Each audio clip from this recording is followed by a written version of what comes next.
Welcome to BVTV Global, coming to you from our UK studios. I'm your host, Malcolm Gallagher. This is episode two of the BVTV Authentic Alliance Duology with coach, speaker, and author Crystal Gibson. Welcome back, Crystal. Thank you. Thank you for having me.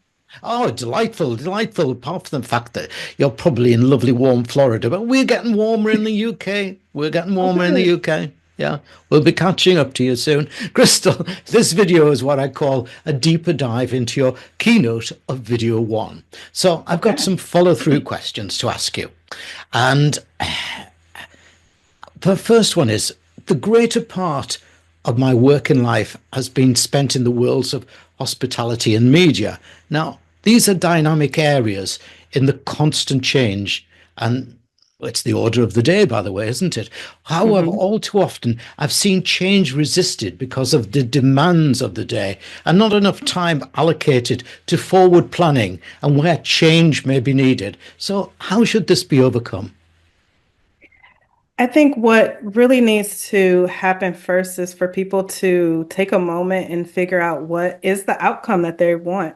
What is the ultimate outcome? I think a lot of people kind of rush into like maybe the catchy words of the day, like you said, maybe like agility or change or, like anything like that. But when we really think about it, we need our leadership teams to really be very clear on what is the outcome that we want, that they want to see, and then also communicate that to the rest of the organization so that everyone has shared goals and so that we can all co-create and make sure that everything is aligned to what the bottom line goal is. So I think that's the key.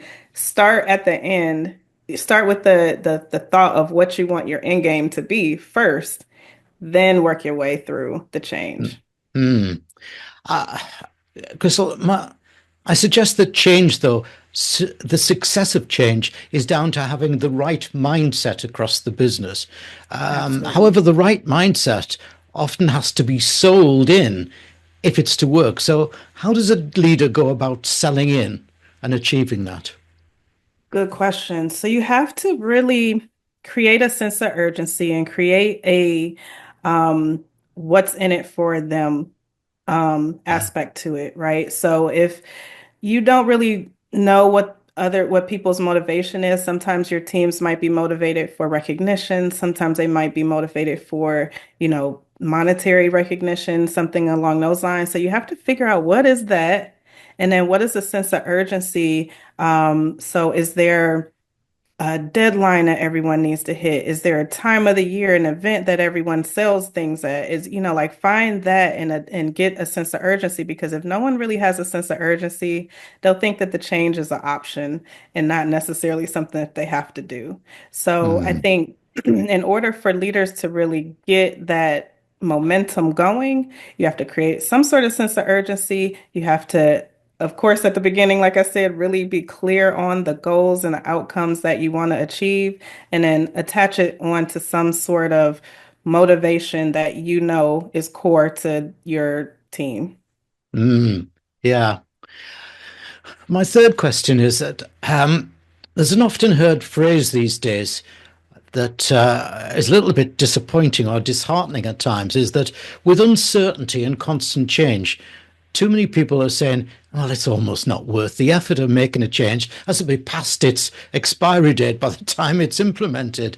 So, what's your thinking here?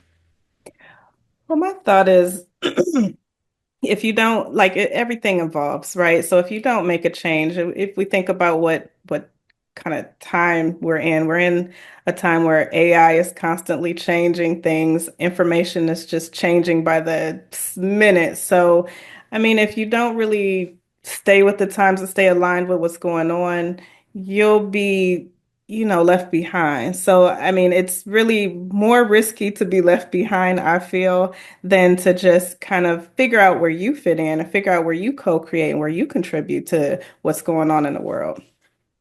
Yeah. Crystal, I'm British, so I haven't got it, but you have to tell me, what is your charm framework? Yes, my charm framework. I'm going to tell you where the name came from too. Uh, So, I've been a meditator for with transcendental meditation for about, I think I'm going on maybe 15 years now. wow. So, Yeah. when you do the mantras, they say that when you return to the mantra, it feels charming. So I use the word charm for my acronym, and it's also the name in the name of my practice.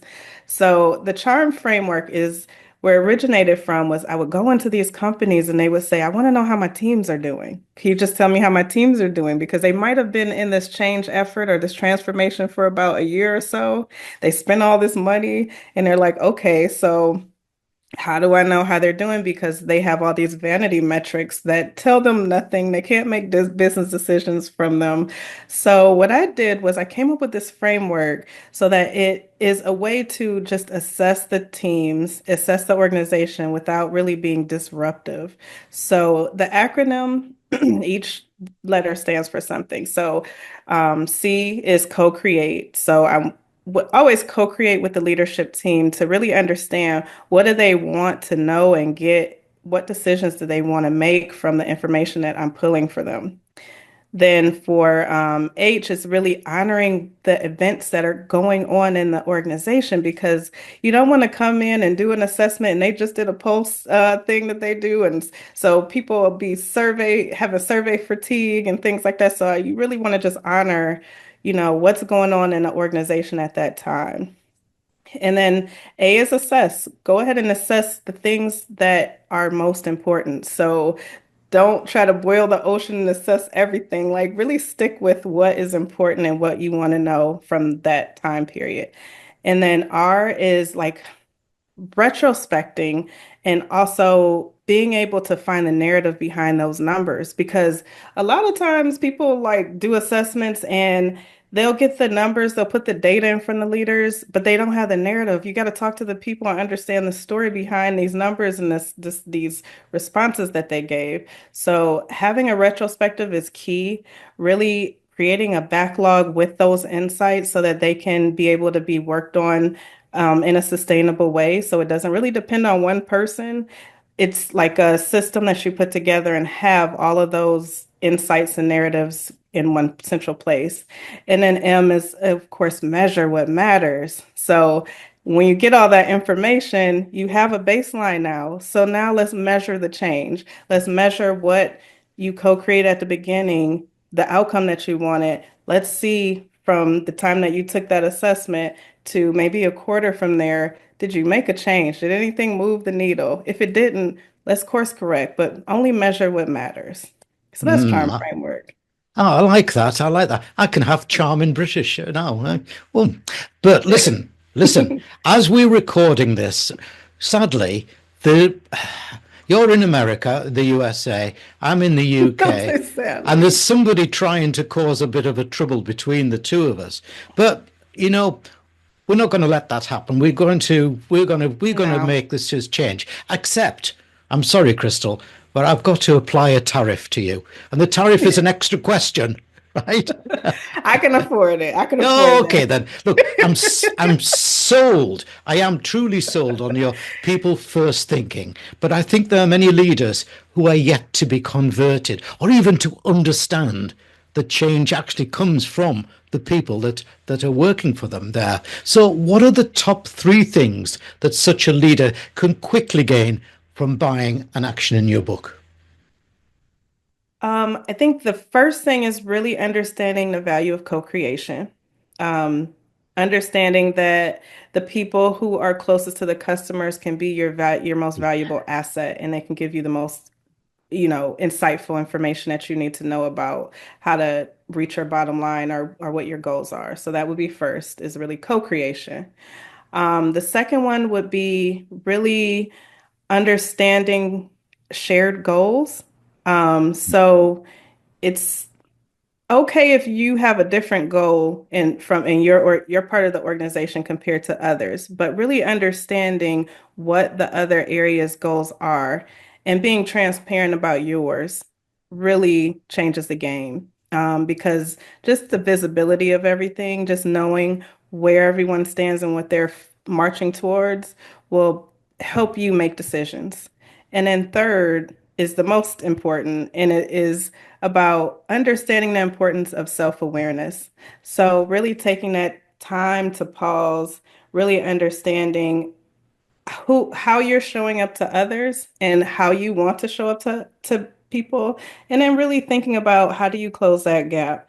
And so in the book there is a vision map exercise and like an empathy map exercise to help with really visualizing that progress, because again, that change that you want to see happen in your organization really starts with yourself and starts with your self-awareness. Hmm. I really have to re-endorse everything you're saying there, but re-emphasize in my own words the how good I think you're excellent you think your book is, because it will make change happen, and that's what we all want, isn't it? Thanks, Crystal. Now let's give our audience details of your URL, your website address. Obviously, viewers, you can see it on the screen behind me, but for listeners, let me spell it out for you. It's all the w's dot theauthenticalliance.com. Now, Crystal's book is called The Authentic Alliance: Empowering Sustainable Change in Complex Organizations. Go to our website for details. Thanks, Crystal, for a Thank very, you. very instructional BVTV duology. Thank you. Thank you so much for having me.